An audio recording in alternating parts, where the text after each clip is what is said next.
Hello and welcome to Sports Fan Entertainment. 32 teams, 32 days, and today we're talking about the Minnesota Vikings, a team that underwhelmed us a little bit last season, but with a new year, another year under Kirk Cousins and company, can this team return to the playoffs? Can they become the Super Bowl contender we all thought they would be last season? We're going to discuss it today. Discuss this team, look at its strengths, weaknesses, give you some stat predictions, give you some bold predictions, then get out of here with a win-loss prediction for the Minnesota Vikings. So let's start by talking about their strengths, and you have to start with that wide receiver duo in Minnesota, Stephon Diggs and Adam Thielen. They make the offense in Minnesota go. The offensive line is absolutely terrible, but because these guys are so good at getting open and because the quarterback is good at throwing with anticipation, this offense is still able to move the football. And this is not a great running football team either. It's all on the wide receivers. It's all on the quarterback. At least that's what it was last season. Hopefully we improve upon that. But this wide receiver duo is absolutely fantastic. Stephon Diggs, he continues to improve. Adam Thielen, the guy that no one thought would ever be great in the NFL, is absolutely fantastic in the NFL.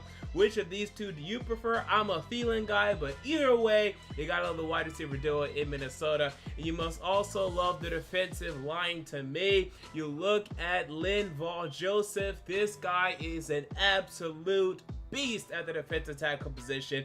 And then Danielle Hunter has really come into his own. He is now one of the premier pass rushers in the NFL. You have to love that. Everson Griffin, we know how consistent he's been. I'm looking for more from Jaleel Johnson, the defensive tackle that came out of Iowa a year or two ago. I expect him to take a step forward. We also have Shamar Stephen here as well. But this is very strong defensive line in Minnesota, and it definitely is the strength of their entire defense. There are weaknesses for this franchise, and you have to look at the offensive line. It continues to be a weakness for the Minnesota Vikings. Now there is hope, okay, as we're bringing in Josh Klein, formerly of the Tennessee Titans. Now I am a Tennessee Titan fan, and I can tell you that last year Josh Klein was pretty awful, okay, but I can tell you that the year before that he was pretty good. And he's had an up and down NFL career. It just depends on what kind of fit he is in this scheme, in this system that they're running in Minnesota. In terms of an empirical talent, he's not a great talent, but he can have good years for you, again, if he's in the right system, if he's feeling himself, if he's confident, if he's been in the weight room. It appears as if that is the case. And you guys also bringing in Garrett Bradbury, the center who you drafted in this 2019 NFL draft. Fantastic draft pick. I have no doubts about this guy. He's going to come in, and even day one to me, being above average center in the NFL, so I'm not worried about that position. We also have some other positions, or other players for this offensive line that we definitely have concerns about. You look at Brian O'Neill last year at the right tackle position. He definitely had his struggles. He's going to have to improve as an overall blocker at this point. Riley Reef, the former Detroit Lion at left tackle, not a great left tackle in this league. Is he a serviceable one? Sure. But then you just look at this entire offensive line, there's just not anyone that we have great confidence in except for a rookie. I mean, the rookie is probably going to be the best player on this offensive line, and as a result, the offensive line is still a weakness for the Minnesota Vikings.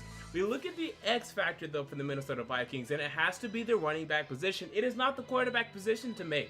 I know exactly what I'm getting from Kirk Cousins. I mean, look at Kirk Cousins the past 3-4 seasons. He gives you pretty much the same production year in, year out. He's not really a question mark at this point. You're going to get roughly 28 touchdowns and 12 interceptions. That's what you're going to get, and that's what I'm about to project him for. The running back position is interesting. Can Dalvin Cook finally ascend to his potential? I mean, we knew coming out of his draft, that 2017 NFL draft, the potential that he had, but he wasn't able to stay healthy last year, nor did they give him the ball enough. And then the rookie year was a combination of both. Can he finally be healthy? Can he finally get the ball enough? That's the question. And also, can he get his head on straight? Because I don't think he's been really hitting holes with the amount of confidence that he needs to up to this point in his NFL career. Hopefully he can finally ascend to that level we all know he can be. With that, to move on to my statistical projections for the Minnesota Vikings, and we begin with that quarterback, Kirk Cousins. And again, I think Kirk Cousins is one of the easiest quarterbacks in the NFL to project. Over the past 3 or 4 seasons, you're getting pretty much the same production.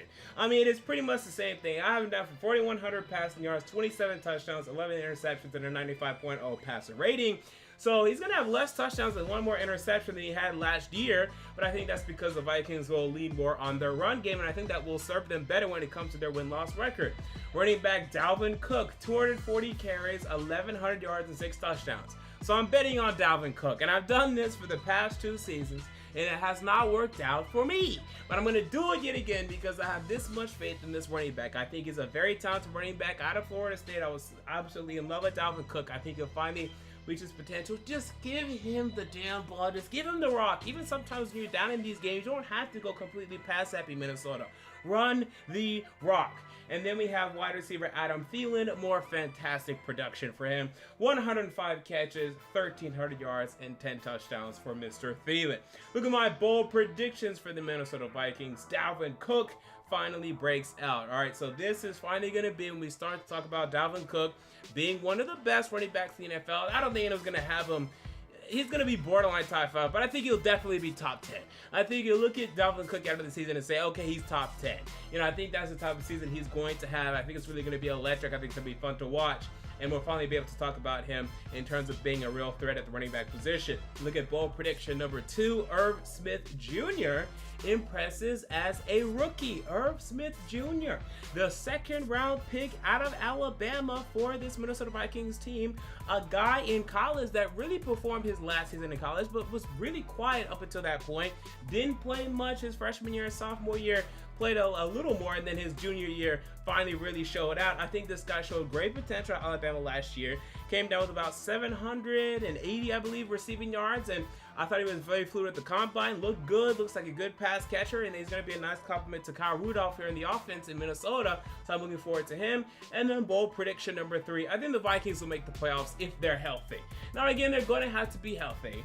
And let me tell you this as well, I think the NFC wildcard race and also the NFC North race is going to be very, very tight. It almost always is. This really isn't a shock to anyone. We were talking about the Panthers, the Falcons being involved from the NFC South, NFC West, the Seahawks and the 49ers being involved over there.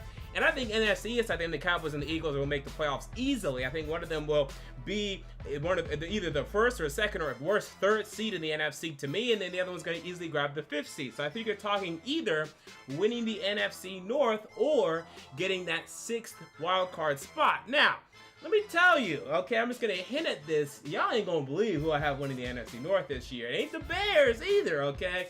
So I do think you guys will make the playoffs if healthy, but I think you'll be more likely the wild card spot. But I'm also looking out for you guys for winning the division as well, as I think you guys definitely have the talent. The one thing that concerns me about this team, we know the Vikings were a perennial playoff team before Kirk Cousins got there, then last year they missed the playoffs.